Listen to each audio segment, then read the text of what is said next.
তিন সিনেমায় প্রায় ১,৫০০ কোটি রুপি বিনিয়োগ করে এখন চরম অনিশ্চয়তার মুখে পড়েছে ভারতের কন্নড় প্রযোজনা সংস্থা কেভিএন প্রোডাকশনস।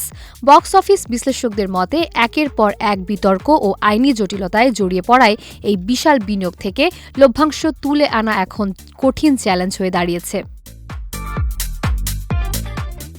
এই প্রযোজনা সংস্থার কপালে দুশ্চিন্তার ভাঁজ ফেলেছে তামিল সুপারস্টার থালাপতি বিজয়ের সিনেমা জননায়কন। এই নায়কের ক্যারিয়ারের বিদায়ী সিনেমা হিসেবে এটি ছিল বছরের সবচেয়ে প্রতীক্ষিত প্রজেক্ট। কিন্তু মুক্তির ঠিক আগ মুহূর্তে সেন্সর জটিলতা, আদালতের মামলা এবং পাইরেসির কারণে ছবিটি অপূরণীয় ক্ষতির মুখে পড়েছে।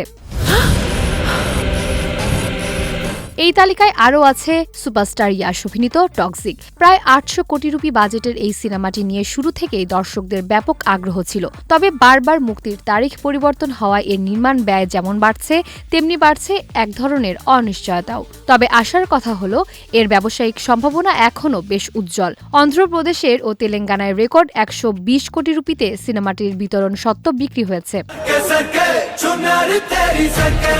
অন্যদিকে মুক্তির আগে সারকে চুনার গানের অশ্লীলতার অভিযোগ ও ট্রেলার নিয়ে বিতর্কের মুখে পড়েন কেডি দ্য ডেভিল সিনেমার সংশ্লিষ্টরা। বিতর্কের মুখে পড়ে নির্মাতা গানটি সরিয়ে নিতে বাধ্য হন।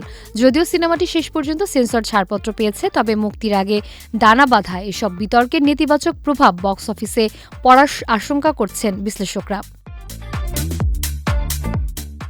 ৩ সিনেমার ১৫০০ কোটি রুপির এই বাজি কেভিএন প্রোডাকশনসকে সাফল্যের চূড়ায় নিয়ে যাবে নাকি বড় বিপর্যয়ে ফেলবে তা এখন দেখার বিষয়।